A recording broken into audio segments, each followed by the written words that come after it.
Welcome back to my YouTube channel. Make sure to like and subscribe to the channel for more interesting stories like these. Now, let's get into today's story video. I, 26 male, thinks my wife, 25 female, is or was cheating on me with her cousin.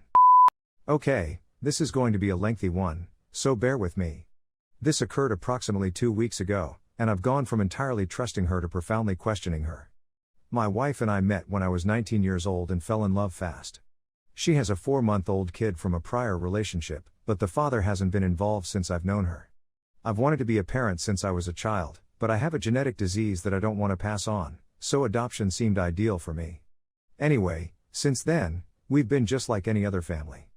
Last year, we married. She was never very close to her family, but she did have a set of cousins with whom she was always friendly, and I had a lot of pleasure getting to know them. They seemed to be nice people. She did add that one of them, Max, as we'll name him, attempted to kiss her when they were around 12 or 13 years old, but she rushed away. When I asked whether she notified anybody, she replied she just put it up to his being a foolish child.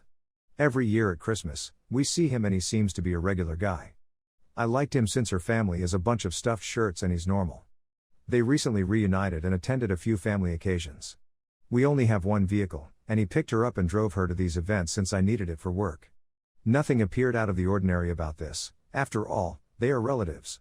Her behavior didn't seem to alter much, but one night as I was watching TV, she walked in and remarked that I had friended a female from my workplace. I agreed to accept a friend request. We're a really open relationship, and things seldom bother us. For example, she'll make a filthy comment about a beautiful guy, and I have no problem informing her that this lady is the new office. She didn't accuse me of cheating, but I had the impression she was going to, which had never occurred before. I bring this up because I've seen cheaters accuse their partners of being a projection or anything. Anyway, these family trips were legitimate. The whole family publishes photos on Facebook, and the wife provides photos from the outings. There were 2 of these occurrences, and each time my wife returned home looking like a robot. Seemed normal, if not a little quieter than usual, but since she suffers from depression, she has a cold every now and again, and when I inquired if she was okay, she put it up to that. Well, she left for work 2 weeks ago, and because it was my day off, I puttered about the house, dropped the kid off at school, and returned home to check my email. I saw on Facebook that I had received a message from her cousin. He and I had just discussed going to attend a minor-level baseball game, and I assumed he would come back to me. "I'd want to see you on your knees," the note says. I was perplexed until I noticed that my wife was still signed in and that he was speaking to her. I wanted to murder him. I went to look through their conversation log, which was packed with him spying on her and her repeating stuff like, "But I'm married." And no, I'm married. These seem to be extremely thin no's, as if she is saying no because she has to, rather than because she wants to. I'm appalled and really taken aback by it.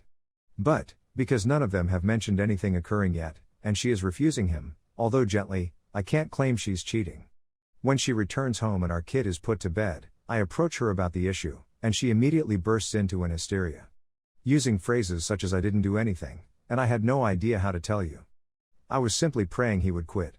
She and I both had childhood abuse from family acquaintances, and we both went through years of treatment for it. As a result, we have extremely strong communication skills when it comes to comfort and limits, as well as how to express ourselves about unwelcome approaches. I love her, and I wanted to believe her that he was simply being a monster, but the fact that she didn't inform me and behaved normally led me to assume something else was going on. I told her I believed her and asked if I could contact him to tell him to back off and how disgusted I am that they are cousins, or if she would rather tell him herself and handle it herself. She first said that she would inform him that she knew and that he should not contact her, but her resolve frayed as she was convinced that this would just end. I was outraged about it but didn't say anything, instead telling her that knowing she wouldn't, I was going to give him a piece of my mind. This is my wife. If she is harassed, I will stop it. If she is not tormented, she is cheating on me, so I messaged him. He saw it but did not respond. The wife believes I should have left her handle the problem, but I informed her there was no way I was going to remain silent in the face of such a crisis. She appeared to comprehend and eventually said that I was probably correct to address him since she didn't know how. Everything seemed to be back to normal, but when I returned home 3 days later, she was weeping. When I asked her what was wrong, she answered, "It's Max, and you should have left it to me." I messaged him yesterday, but he won't respond. We had the discussion about my not standing by quietly while someone harassed my wife again, and she gave me a glance, not much and just for a second, but it gave me the idea that she didn't consider it harassment. We agreed at the conclusion of the debate that I handled it the way any male would handle it. 2 days later, I'm in bed at 2 a.m., having finished some work. I overhear her on the phone with someone giggling. This is not typical. I didn't believe her when she said it was her mother and had anything to do with our child's birthday, but at this point, I've started being foolish so I can witness the scenario from a location where she feels safe. The following day, she's weeping again, and at this time, I've had enough. She's been unstable for 2 weeks. When I ask whether this is about Max, she says she attempted to contact and apologize for not addressing the problem herself, but he is still not talking to her. I'll admit it, I lost my cool. I informed her that he was either abusing her or she was cheating on me, and I had caught them both. Tonight, obviously, I'll be on the sofa. I wished I could trust her, but I'm not a fool. I'm just lying here with my finger on the button, waiting for some firm truth, because if this is what it's starting to feel like, I'm ready to go 95,000 megaton nuclear on both of them. Sorry for the length, I'm simply not sure what more I can do from here. Edit, she will be at work in 6 hours. I'll apologize for my outburst and invite her to sit down with me tonight to chat. It's Sunday, and our kid usually spends the night with my parents on alternate Sundays. I'm not proud of it, but I believe spying is in my best interests. If I discover nothing, we'll talk about what occurred when it began, what I can do to support her, and what we should do next. I adore her, and the thought of her being tormented by someone who is meant to like her crushes my heart. However, if I discover anything shady or realize that she was involved in any manner, I will end the relationship at that point. I don't believe in marriage therapy in cases of adultery, and even if I did have incest, I could never look at her the same way again. We'll provide an update. Update 1, I didn't get much sleep last night, so when she got up, I cooked breakfast. I apologized and told her that I should not have blew up and that we should probably get down tonight and speak about it. She agreed as if she wasn't offended in the first place, and admitted that she had probably been behaving inappropriately. I informed her that the kind of harassment she was experiencing was made immensely more difficult by the fact that he was a member of the family. She just seemed to agree with me. I wasn't going to spy, but so many people on here told me I should, and I didn't want to be accused of not following the advice I asked for, so I went ahead and checked her emails. With her behavior this morning, I had less reasons to be skeptical, but at this point, what the heck, and did exactly that. The degree of disdain, hate, and wrath I feel cannot be adequately articulated, and the marriage will end in divorce. When I opened one of her emails labeled yummy, I saw a photo of her relative with sperm on his face. The back and forth is him telling her about his interactions with random males. They make references to previous adventures they've had together, including a photo of with a labeled I still have our old buddy. Then I read some truly revolting garbage between them, in which she is acting quite domineeringly and mocking his penis size. Looking at the dates, I see that it was almost a year ago. As I continue to read, it seems that they used to up often but stopped after we were married. We were together for many years before we got married. Later on, she begins to use the I'm married excuse, but it seems as if that's simply a kink of his, to be told he can't touch her anymore, which he most likely does. I'm parenting her child, and she treats me like this. I've squandered the past 6 years altering my work schedule and refusing better paying jobs because I need hours where I can keep an eye on him. I walked outside and sat on the front porch, then summoned my brother and, after explaining the situation to him, requested him to take my rifle from me for the time being. I'm not a violent person, and I've never been one, but in this situation, I'm torn between wanting to murder him and wanting to kill myself. I'm not going to, but I feel like I'm on the verge of a nervous breakdown and I'm not sure I'll act logically. After that, I'll collect my belongings and check into a motel. These talks have all been printed, I've forwarded copies to myself, and I'm looking for additional dirt when I have time. I bought a pack of cigarettes and quit smoking 4 years ago. And joy of joys, I have to schedule an appointment at some STD clinic because, according to these filthy back and forths, having unprotected with these guys is part of his shtick. My soon-to-be ex-wife has a device, and as a result, I've never used protection with her in all these years. As far as I know, AIDS testing take months, therefore I'll be chewing my nails for months to come. I have a decent idea of his work schedule since I used to work for the same firm he does, so maybe I'll simply drive down to see his wife evidence in hand before checking in and composing myself. There is no way to heal this, no treatment, no hope, nothing constructive, and I refuse to accept an apology. I'm divorcing and she's getting nothing. Right now, I despise life. I'm not melancholy or unhappy, and I haven't wept, I simply have this burning ball of wrath in my chest that the smokes only temporarily relieve. I can't be around her or him, I know I claimed I wasn't aggressive, but man, I want to beat the out of both of them. Update 2. The previous several days have been a rollercoaster ride for me. In the TLDR version of my original article, I basically learned that my wife is and has been cheating on me for years with her own cousin Max. Actually, given the amount of time this seems to have been going on, it may be seen as her cheating on him with me. Okay, I went to see a lawyer first, and then I went directly to Max's house, where I chatted with his wife. She was heartbroken, as one would anticipate, and appalled by the incest. We sat for a while, and I told her that he was boasting to my wife about having unprotected with random online guys, and that he was sending her images of him with semen on his face. She was broken because she persisted on visiting them despite my warning not to. He was and was often seen talking to odd males. She said that she permitted him to meet a guy once in a while if he thought he needed to get it out of his system, as she put it. She received the idea that he hadn't done this in over a year. After this, I spent the night at a motel where I am now staying and spoke with my mother, brother, and father. My mother phoned me and begged me to come and speak about it, saying that I must have made a mistake, but it was all voicemail and I never picked it up.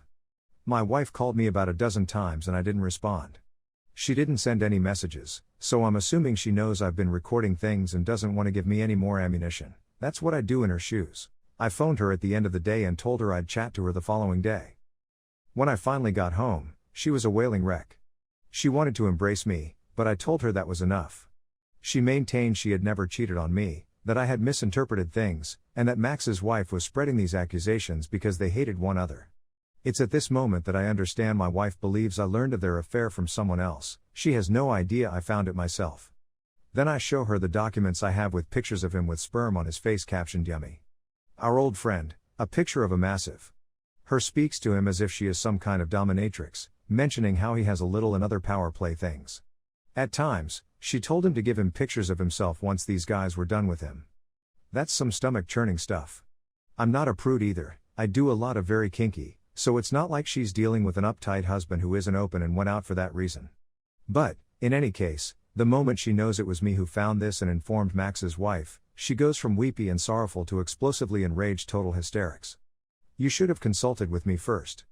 She's all over the place telling everyone everything. This is going to destroy me. You had a feeling she'd do it. I told him to stop messaging me in that manner. I almost burst out laughing at that final comment. I informed her that I had just finished reading a year's worth of messages and emails, and she never once ordered him to stop. I called her a filthy degenerate and told her that we were both definitely infected with AIDS, and she collapsed in on herself. I couldn't react because I was sobbing uncontrollably. Even so, I informed her that we were divorcing. I immediately contacted her father and asked him to come over to my place since she shouldn't be alone in that condition. When I arrived to my hotel room, I saw Max's wife had texted me. She had done extensive research on her own and discovered comments about experiences they had in 2010 on MySpace. She informed me early in our relationship that he attempted to kiss her when she was 13. But they were really at 16 or 15 or around a period when MySpace was still commonly used. I'll be honest, seeing that all that time ago was what eventually shattered me. I'm not one for emotional outbursts, but I burst out bawling in front of his wife. She, too, wept. After that, I brought her to the lawyer I'm seeing, and one of his partners is now managing her divorce. Throughout all of this, Max has been panicked and sobbing, trying to figure out where his wife is attempting to speak to me, still hoping that this is all a great mistake despite all of the evidence. It turns out that Max and his ex-wife live in a house owned by Max's parents, who have come down hard on their son, telling him he can no longer stay there and apologizing to their dill and saying she's welcome to stay with their grandchild in that house for as long as she wants, effectively disowning him. Max's father even convinced himself that Max was assaulting my wife as a youngster, which is why she is acting the way she is now. Max is on the run because his grandfather wants him dead, and she is his favorite niece, essentially a second daughter. Unprompted and eager to assist me, my father informed me that he would pay for my lodging for the week. Today, I informed my employer, no holds barred, precisely what had occurred and that I would be taking 2 weeks off to straighten my life out. He commented on how shady his divorce was and told me to take whatever time I needed bottle fed and that he'd just tell everyone on the floor, I've got a sick parent or whatever, which was kind of him, lying down in my hotel room now missing a stepson I'll probably never see again. I raised him for 6 years, changing his diapers, bottle feeding him at 3 a.m., and taking time off work when he was ill. After a horrific fall that shattered his arm, I waited on him hand and foot so his mother could sleep since she had to work in the morning. The rest of the world might burn to ash and I wouldn't blink or care, but the prospect of never seeing him again rips at me like nothing else. I need counseling. It's going to take a lot of talking to get over this. I'm not suicidal, so there's no need to be concerned. I'm an atheist, thus this is my only life, and if I terminate it, that's the end of it, haha. I'll be speaking with my lawyer later, and I'll be meeting with Max's so again since there's obviously more I don't know. I have a doctor's visit tomorrow, followed by 6 months of waiting for findings. Thank you for your help, everyone. Edit. My stepson is not the result of incest. He and his biological father look identical, and he was required to undergo a paternity test in order to establish child support. When it was determined that he was the father, he disappeared and has only been heard from once in the previous 4 years.